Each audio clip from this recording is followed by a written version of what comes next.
I'm going to see this through with you. We will not let up using every resource to fight existing fires. Displaced residents will be served to the highest level as we address your housing, welfare, health care, and economics needs. I met a couple yesterday who lost their home, and the business burned down and he lost his job, and they have no insurance. People are suffering. And when we rebuild, I can assure you that the county will lead the restoration of neighborhoods that are safe, prosperous, and reflect the beautiful and loving community that has always stood there. With that, I'd like to introduce the City of Los Angeles Mayor Karen Bass. Good morning, everyone, and thank you, Supervisor, and let me assure you that you will have a full partner in the City of Los Angeles. Yesterday, I was at the Hearst Command Post in Sylmar, and it was an example of our heroic first responders. The department, the Deputy Chief, Jamie Moore, is an example of one of those heroic first responders. I received an in-depth briefing about the fires, the successes, and the upcoming threats. Also met with many volunteers. It was very inspirational to be there and to see groups of people coming up the entire time I was there, delivering all sorts of supplies for the first responders. It was an example to me of the spirit of our city and how we need to continue to act in a unified manner. Those people that are affected by the fires, we give all of our possible support to, and those people who are not affected by the fires but who are willing to come out and volunteer and help. We will be prepared, we will get through this, but it takes the unity and the spirit that I saw yesterday to make sure that Los Angeles comes out of this a much better city. As we fight these fires, my office is already working to make sure that we can rebuild as fast as we can by cutting through the bureaucracy that holds us back even in normal times. I want to join the supervisor in thanking the governor for his action this morning. That will go a long way to making Los Angeles stronger than ever. And the generosity we are seeing proves that we will. More than 13,000 people have donated over $6 million to the California Community Foundation's Wildlife Recovery Fund.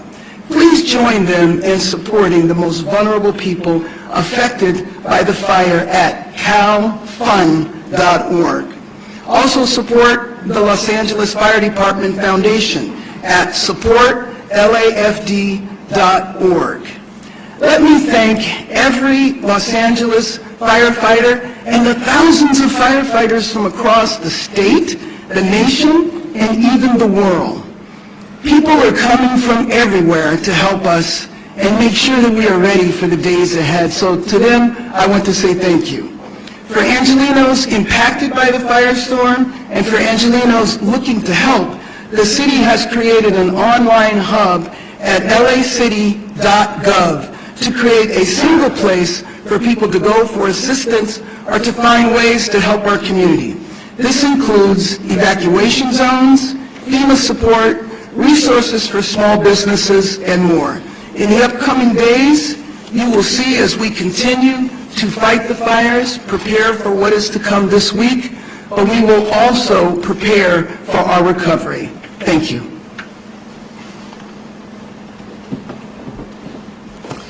Good morning. I want to start by extending my sincere condolences and sympathies to the families of the victims who have been identified and who continue to be identified through the heroic work of our first responders. For updates in the 3rd District, power is back on in Topanga and significant progress has been made in standing down the fires. I want to thank everyone who's on the front lines in Topanga. I was personally there. I know we're working on the generator issue at the library, and I thank everyone who is staying strong in Topanga to protect that special area. Grateful, again, last night for the firefighters who also work to protect the Mandeville Canyon area. The chief and I were on site last night and witnessed firsthand the heroic efforts that are happening there, and I know will continue to happen throughout the day to protect the region. SoCal Gas is starting to restore connections in Malibu today as well. Shifting gears to our public health issues, LA County is currently under a local health emergency. This is also declared by Secretary Becerra. Our smoke advisory has been issued that will be likely extended through next week. Malibu, Pacific Palisades, Altadena, Pasadena, downtown Los Angeles, and areas nearby the fires currently have unhealthy air quality. Everyone with visible smoke or the smell of smoke should limit outdoor activities. If you must go outside, we strongly recommend wearing an N95 or 9100 mask to remove smaller particles from the air. At home, close your windows and your doors. Run air conditioning or air purifiers and check your filters regularly. In your car, close your windows or your vents. Turn air conditioning on to recirculate. Do not use leaf blowers or other actions that will push ash into the air. I know we're working to clear areas. We're not using these blowers. There is currently a do not drink notice for Pacific Palisades and adjacent communities north of San Vicente Boulevard under evacuation notice. LADWP is distributing bottled water at the Westwood Recreation Center and adjacent to the Brentwood Country Club. Please continue to follow all drinking water advisories. LA County Department of Public Health is also currently providing N95 masks at all evacuation shelters and to community-based organizations. Due to ocean contamination, please avoid the beaches at the following locations: Malibu Point at Surfrider Beach near Malibu Tower 3, 100 yards up and down the coast from Lifeguard Tower 3. Solstice Canyon at Dan Blocker County Beach, 100 yards up and down the coast from the creek. Inner Cabrillo Beach in San Pedro. Additional county resources, as you heard, FEMA staff are available to provide assistance at 8 county libraries today.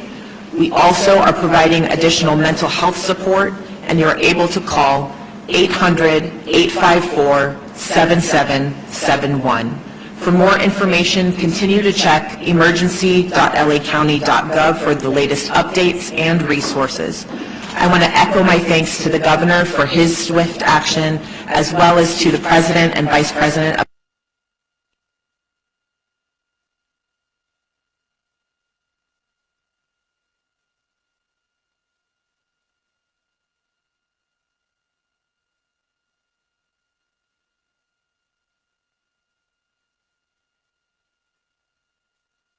not let us down, and you're going to persevere, and we will have your back. Thank you.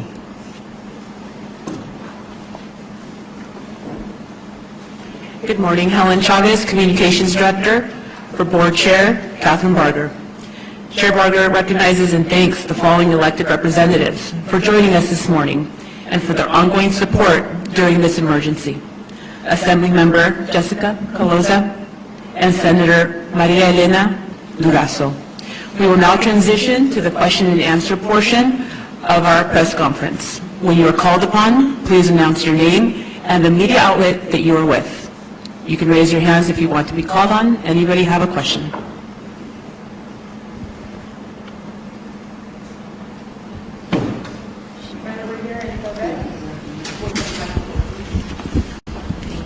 Okay. I'm Bianca Beltran with NBCLA. You spoke about the arrests that were made overnight in recent days. Can you speak to the biggest challenges when it comes to access in these fire areas? And do you find that these individuals are from the area or coming from further away? Thank you. In regards to the challenges in our areas for the LA County Sheriff's jurisdiction, the individuals that we're contacting do not live in the areas where we're arresting them. we're finding out they have zero business being in these areas. So I do want to reiterate to our communities, if you do not belong in these affected areas, do not go there. You are subject to arrest. I listed some of the charges. We are contacting people, and we are finding a variety of things, including people with firearms, with narcotics. Don't go there. Hopefully that answers your question. Any other questions? We're going to go over here in the plaid shirt, microphone. Oh, thank you. Oh, okay. How troubled are you that there's a lack of communication between the city of Los Angeles and the incoming Trump administration? There isn't a lack of communication between the city of Los Angeles and the incoming Trump administration. I have spoken with representatives of the incoming administration. I'll be talking more about that in the coming days. And then I just have a follow-up, Mayor Bass. Where do conversations stand about long-term housing for the displaced?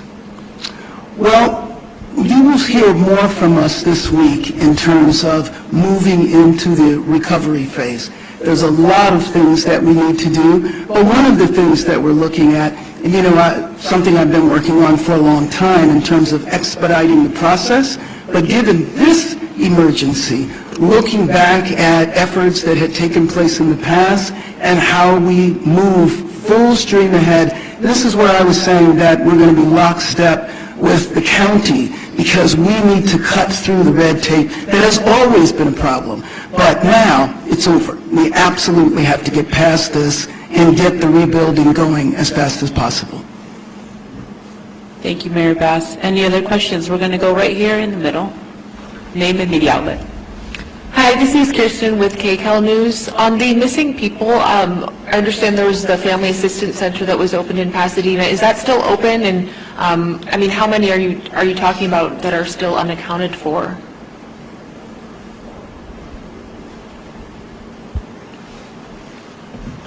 So in regards to missing persons, I reported 16 earlier today.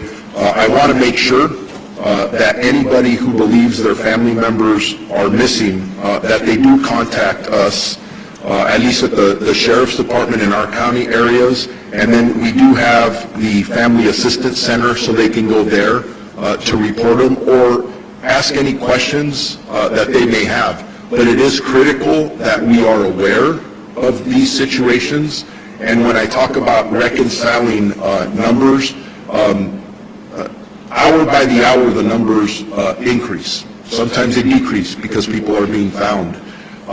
So I expect or anticipate that the number of missing persons will absolutely go up.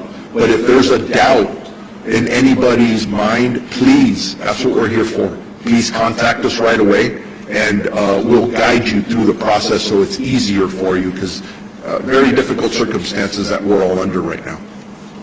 We're going to go in the middle in the magenta shirt. Beth Slapaz, KNBC News. NBC News is at Brentwood, where yesterday and today there's been massive lines of people waiting to get into the evacuated area to get things from their homes, medicines, etc. We're being told by folks here that they heard the city was allowing people up to their homes if they came to this location, but then they're not being allowed. Some say they're being told by LAPD 3 cars can go out with an escort every 15 to 20 minutes, but it's not happening. A LAPD officer is telling some resident, in quote, it's all up to the fire department. What's the plan for all these people? Will they be taking people to homes today, and what's the plan for these residents? Yeah, thank you. I addressed that in my comments earlier. We had tried to facilitate as best we could, people going in for a very short time, escorted, the situation controlled, to get medication and in some case small pets. In the early days in particular, that got unwieldy. Many people came out. They wanted to see, understandably, their property and the condition of their property. Today, effective today, we've stopped that practice, and as we move forward, we'll reassess down the road. But as I mentioned, we're bringing in beginning search operations, bringing in cadaver dogs, and beginning the recovery of remains process. So In addition to the threats that are posed by down power lines, gas lines open, we've made the determination that we're no longer able to accommodate. The winds are coming back tomorrow, presenting additional issues for us to deal with. Thank you. Can I add on to the medication? And I know for Pasadena, and I'm sure it's out in the evacuation locations. Kaiser and the county have personnel, doctors on site for those that need to get their medication, recognizing that people didn't bring it with them. So if they can't get in, I would really encourage them to go to one of the evacuation centers, because it's important for them to know that we, in fact, do have people writing script. And we're going to put that up on our LA County website so that people know where they can go to access prescriptions for medication. Any other questions? Okay. Just a couple more over here. And I apologize, Tom Hansen with CBS News. What, if any, concern is there about animosity from the incoming Trump administration toward California and its efforts to fight this fire? And that's Mayor Bass, that's directly to you. Actually, I'm not worried about that. I mean, I joined in the invitation to the incoming president to come to Los Angeles. I joined with the supervisor and the governor, spoke directly with the incoming administration yesterday. It was a fine call, so I'm not concerned about that. There are also, as I mentioned before, a number of my former colleagues who are up for confirmation. I feel like I will have good relations there. And just to follow up to that, is the incoming president expected to come here? I believe so. I mean, I certainly, it was a positive response, yes. Yeah, you know, I will say, knowing what I know, and I represent Altadena, which is probably the most diverse community that in the 5th District, this is the exact constituency that he was talking to. You've got socioeconomics from all walks of life, and they are suffering. So I'm confident that this president will come. Well, my conversation also yesterday was throwing around possible points of timing. Any clarity on when? No. Okay. And then, sorry, just one more question.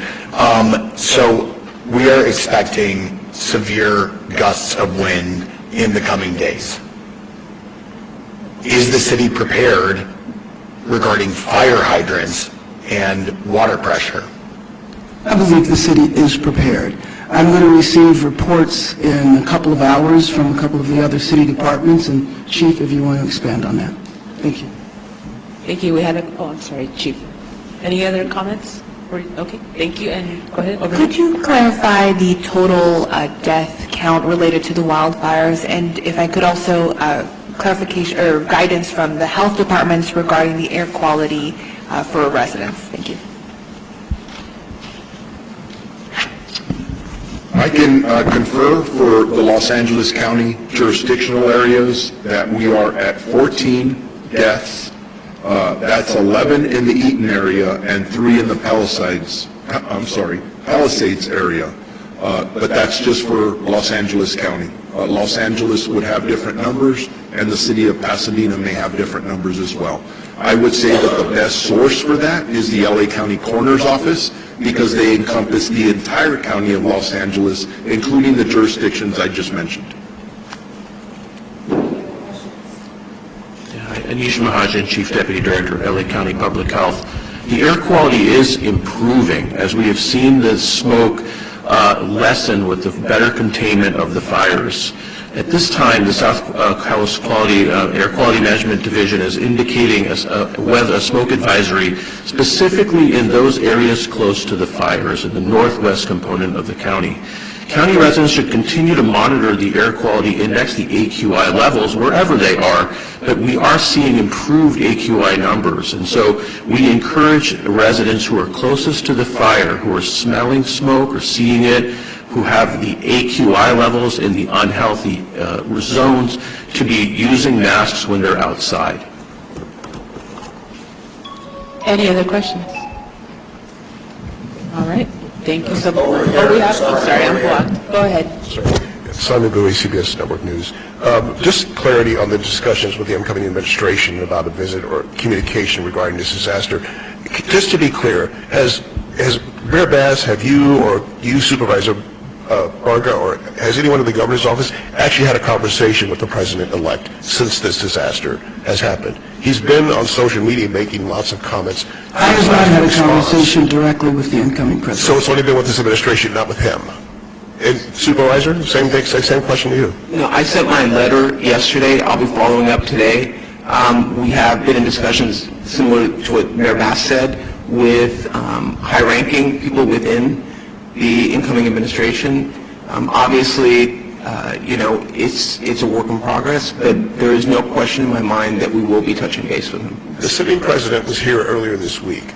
Is it not disturbing that nearly a week after what could ultimately be the worst disaster in the state's history, that no one in leadership at the county, local, and seemingly the governor's level has had a conversation with the incoming president?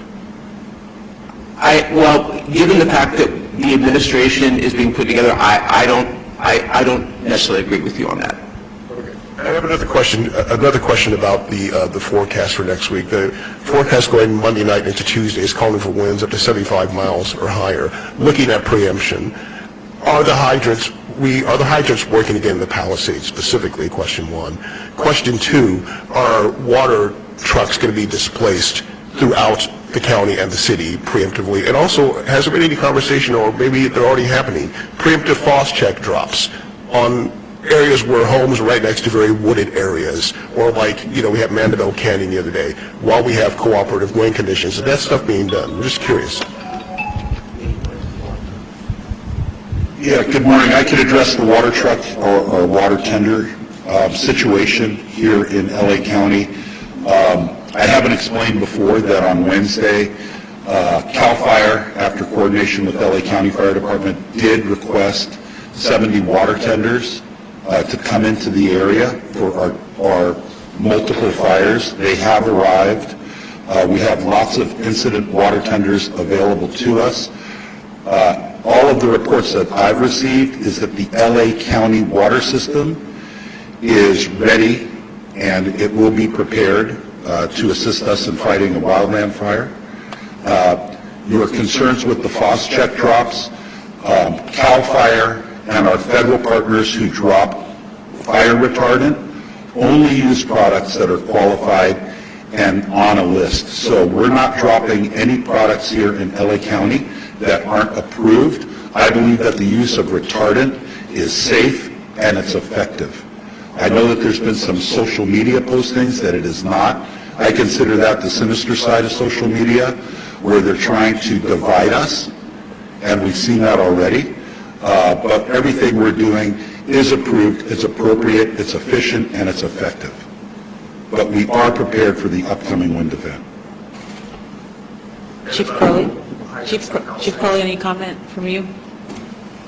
Yeah, so also, just to add off of that, I wanted to make sure that everybody understands, as these additional resources are flooding into our region, the helpful part of that is it's freeing up our other local resources. So as we continue to move forward and pre-deploy fire, air, ground, the more resources that are flooding in to help us with our current fires, the better we are prepared to pre-deploy, knowing that this wind event is coming.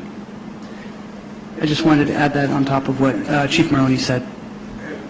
Thank you, Chief. And we're at the end of our press conference. I'm happy to help support one-on-one interviews. So please come forward if you still have questions. We will connect you with the appropriate spokesperson. Thank you. Any unanswered questions, please come over here. We will connect you with the spokesperson. Does anyone need Spanish? Does anyone need Spanish? This County Fire Chief Anthony Maroney.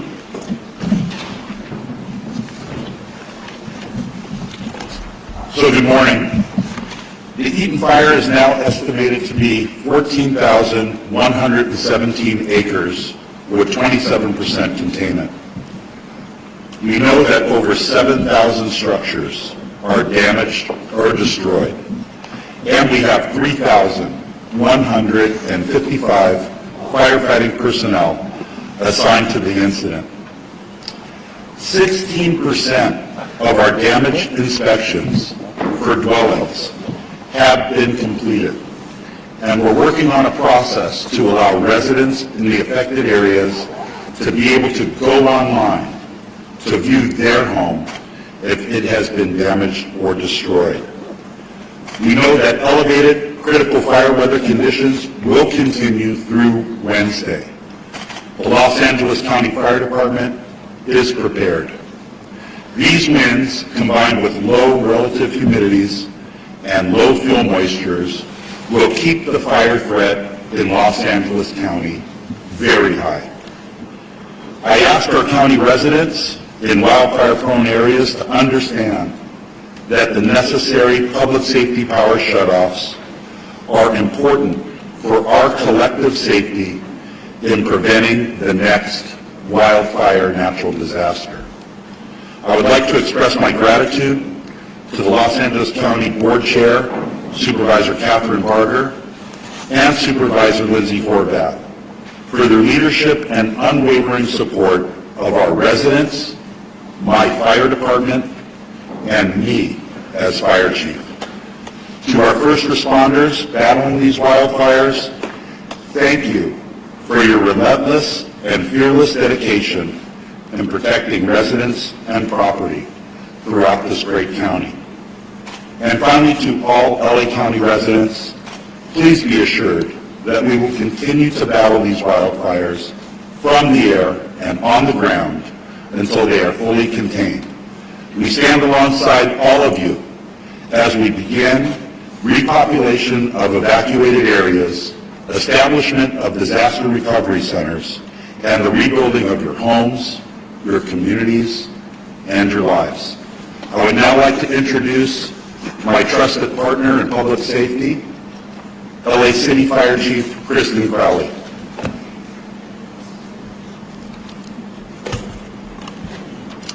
Good morning, everyone, and thank you, Chief. Here we are, so good morning. Yesterday, I spent the day in the Palisades community and visited a number of our fire stations, Fire Station 23 and Fire Station 69, and had the opportunity to talk with our members who were the first on scene at the Palisades fire. Even without running water, gas, or electricity, your LAFD firefighters are doing everything they can to help the community. Although it was devastating to see firsthand the destruction of this fire, it is tremendously uplifting to see the outpour of support from all over Los Angeles region. There are donations of food, water, supplies, literally spilling over and out into our local fire stations that have become hubs for all of us to grieve, to have a warm meal, and to also gather together and support one another. Your LAFD firefighters and everybody involved in these active fire incidences will continue to work relentlessly around the clock. I will now provide a brief update on the two active fires that are burning within the city of Los Angeles. Palisades Fire. Air and ground crews worked tirelessly overnight with favorable wind conditions to prevent further spread into the Mandeville Canyon area. The fire is currently at 23,707 acres with 4,720 personnel that are assigned with 11% containment. Evacuation orders and warnings remain in place. I know this is incredibly frustrating, but I would like to understand and I'd like to express and explain the why. Why our residents are not allowed to come back into that area. There are still active fires that are burning within the Palisades area, making it extremely, extremely dangerous for the public. There's no power, there's no water, there's broken gas lines, and we have unstable structures. The first responders are working as quickly as possible to ensure that it is safe for you to return into your communities. Canine search teams have been deployed to assist with our recovery efforts. The Hearst Fire. I'm extremely pleased to report that this fire has been held to 799 acres and is now 89% contained, with over 300 firefighters assigned. Now today, strong north to northeast winds gusts are up to 50 miles per hour with low humidity will be observed. A red flag warning is in effect and will remain until 6 p.m. Wednesday evening. Strong Santa Ana winds are also expected to last through Wednesday, with the strongest winds occurring on Tuesday. With the next wave of wind events, I want to be very, very clear here. It's very important that the community understands that these wind events are coming into Los Angeles. I want to reassure you that Mayor Bass, Chief McDonald, and I are united and focused on exactly what we need to do to prepare the city with these next strong winds that are coming. Every available LAFD firefighter is on hand and will remain in place through this wind event. Additionally, firefighters continue to pour into Southern California region to bolster our firefighting capabilities. Next, I'd like to